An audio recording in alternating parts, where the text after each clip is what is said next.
Hey yo, so recently I've been inspired by Risograph, or risography.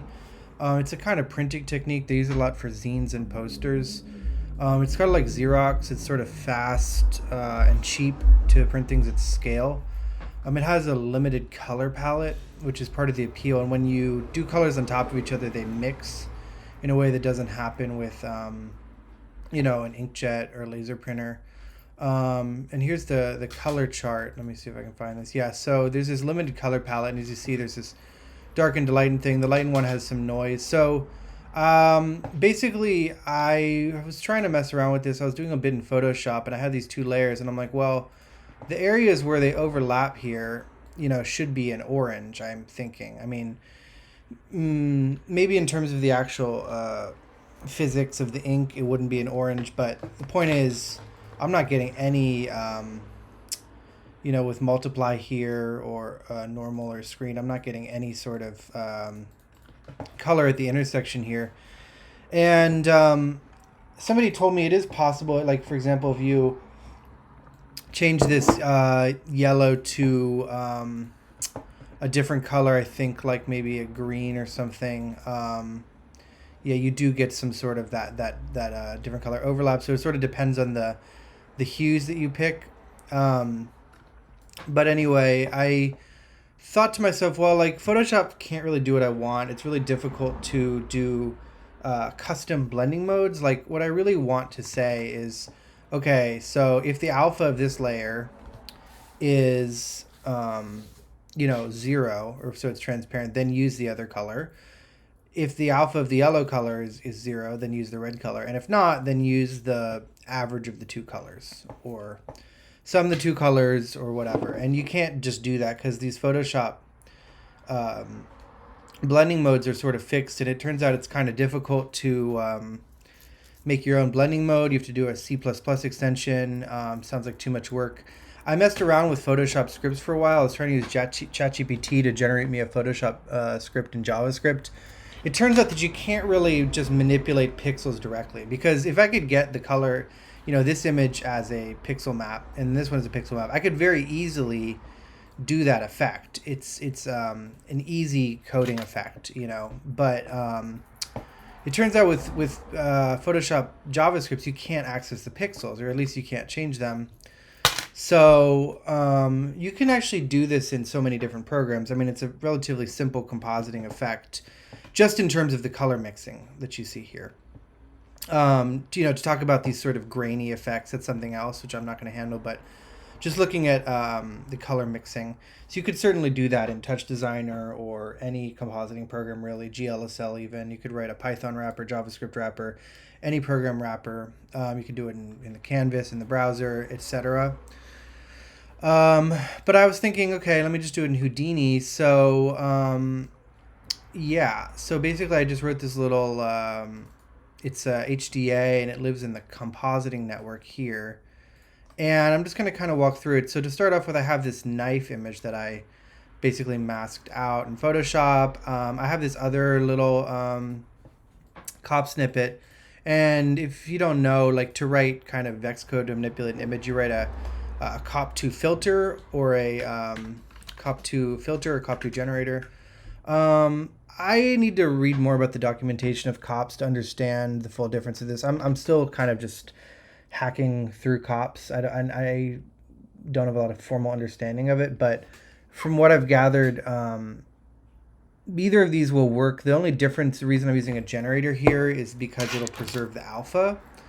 Um, yeah. So the generator preserves the alpha. If you change this to a filter, it would just totally overwrite the alpha. So this inline right here is basically just converting all input colors. If the color is non-black, it's changing it to white, and otherwise it's leaving it black. Uh, actually, so it's actually slightly different. What I'm saying, actually, when I read this code, it's basically looking at the alpha of the input, and it's rounding the alpha just in case there's any like kind of blurring around the edges here. And then it's defaulting the color to white, and if the alpha is none, so if it's invisible, then it's turning it to black. So that's why I get this white and black image right here. You know, I apply this scale, and then again, this may be newbie if you're good at compositing, but I just made a new empty image here of a larger size, I believe, and then sorry, so I scaled it down, so that shrinks the image, and then I made a new image of the original size. I composited it over that, so now I have basically just shrunk it, and I can move this around as needed inside this larger image. I've also made another one, which is basically the same thing. I just rotated it a little bit using these rotate and pivot options here. And then we get into the Risograph HTA. So there's this is the kind of the meat of the matter, what I'm making the video about. So there's two modes here. The first mode will comp two inputs. So that's what we're doing here. We're taking this one, and we're putting them over each other, and we're doing that blending effect that I described.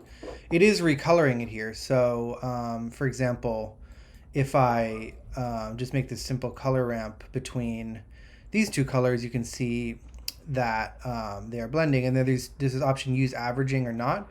So if you've averaging, this intersection part here will just use the average of the two colors. And if not, it'll add the two colors together, so you end up with a brighter image. So these are both kind of cool approaches depending on whatever style you're looking for. But anyway, let's look at the other mode, which is transform and comp input 1. So this takes the first input and it basically applies transformations incrementally, and then overlays that on top of itself, applying the blending.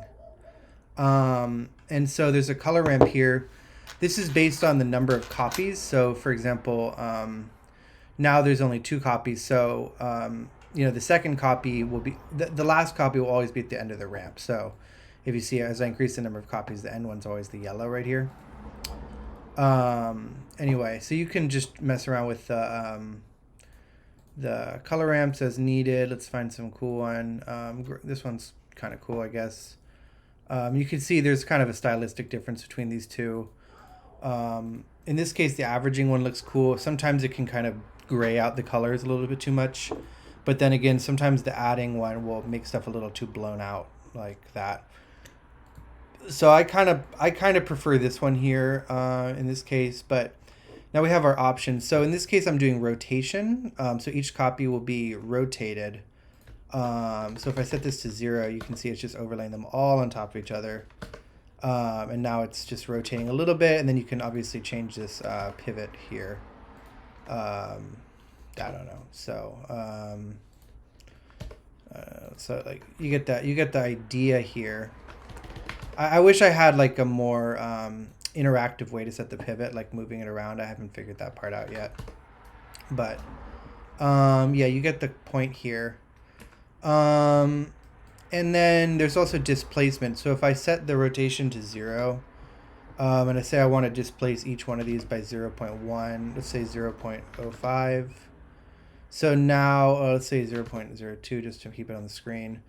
So now every one is moving 0.2 units, which in this case, I guess, is moving it to the left. You can also just move it up a little bit, for example, or I guess it's minus 0.01. Yeah. And then there's variation. So if you just want to apply like a little bit of variation between each step, so it's a little staggered. Because in the Risograph printing, there's a lot of times people do this where they'll overlay stuff on top of each other, and then it'll have a little bit of natural, because the alignment is not perfect, so it creates some sort of distortions as it tries to, like right here, if you see this text, see it looks a little blurry, a little like offset. It's kind of a desirable effect sometimes. And so that's what that random variation is for. It can help just mess it up a little bit in case you want something random. That's pretty much it for the options here. I guess usage is somewhat simple. And then if we dive into I got a crash. So oopsie doopsie. We'll just get back in there.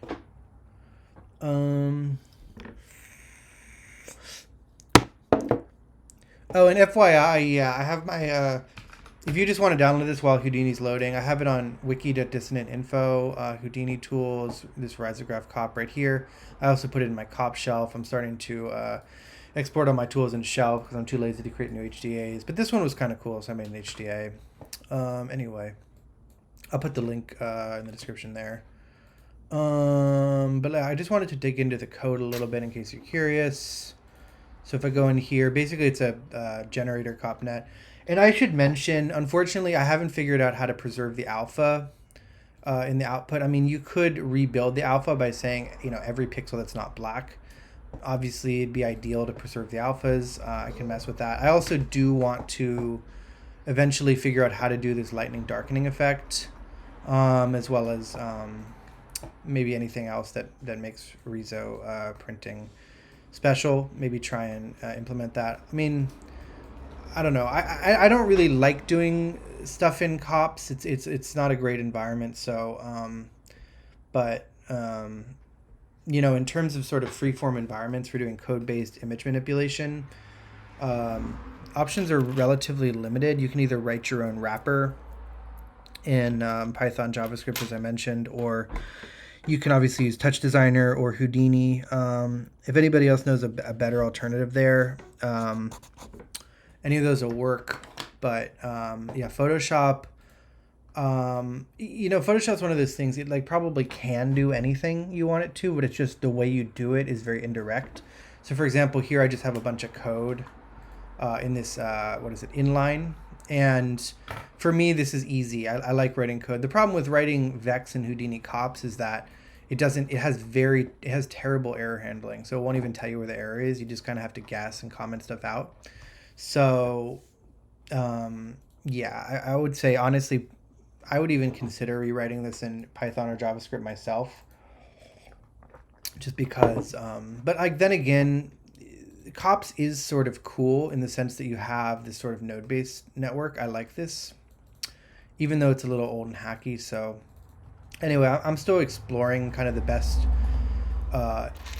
application to do code-based image manipulations. And so maybe I'll make a follow-up video if I find something better. Anyway, so let's go into this inline node here. So basically what you do is you create a bunch of params here to do you just create a param. Sorry, my keyboard's a little out of the reach here. And then you change the type, change the name. You plug that into the inline node. It automatically makes that parameter available in here. So you see I have a bunch of parameters.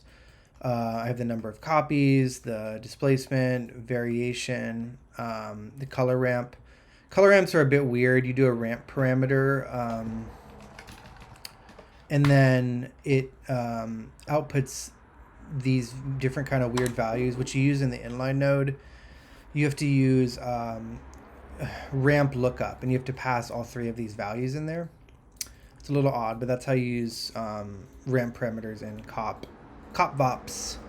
There's this Boolean, use averaging, the mode drop down. So it doesn't really support drop downs in VOP cop parameters. So you have to just basically use an integer as well as a comment above it. So anyway, then there's a rotation value and the pivot value. So pretty straightforward. Now if we just go into the code here, I'm actually gonna edit this in internal exterior editor, so it's a little easier to get through here. So yeah, I mean, basically I have an array of results. This is basically so this code is getting run once for every pixel, essentially, like once for every UV coordinate. And so I build an array of all the different values that are contributing to that. So in this case, it would be like a blue pixel here and a yellow pixel here would both be in this results array. I have a function to rotate UVs. This is just utility function, obviously used for the rotation. Now there's a mode if else. So if the mode is 0, then we're going to do the the kind of mixing input A and B. And otherwise we're just going to do the sort of more procedural any number of copies approach. So we'll just look at this first one for now. So I'm just going 0 and 1 basically. I'm doing this twice, looking up the ramp value, applying the displacement. Actually, yeah, I don't think this is necessary. I could probably get rid of this stuff just looking at this now. But I'm not going to mess with this too much right now. But yeah, I don't think you need the displacement in the mode thing. Yeah, I wanted to make a function for this because this code's sort of ugly because I'm sort of duplicating the code here. But I found out, I think when you make a function, I think you have to pass in all of these global values, which was a bit of a hassle, and so I didn't want to deal with it, so I just copy pasted the code. Anyway, yeah, so, and then I use C input here to get the color from a specific input. So I will be either 0 or 1. So I'll either sample the color at this first input or the second input. I round the alpha, and then I just add this to the result. And I also multiply it by the tint value I looked up from the ramp.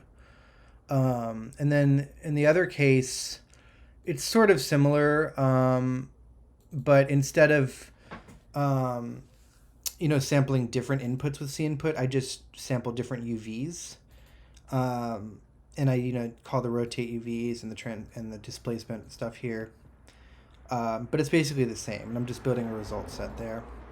And then once I have all the contributing colors, I have this another if else, which is use averaging or not. So should be pretty self-explanatory, but if obviously using averaging, I want to average them here.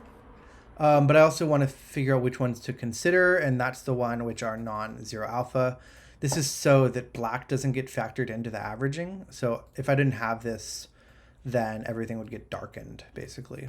So in this else block here, I'm just, so it's called mult result here. That's actually inaccurate. I should change it to add result because I'm basically adding everything together. Yeah, so I'm doing something slightly different. I'm adding alpha.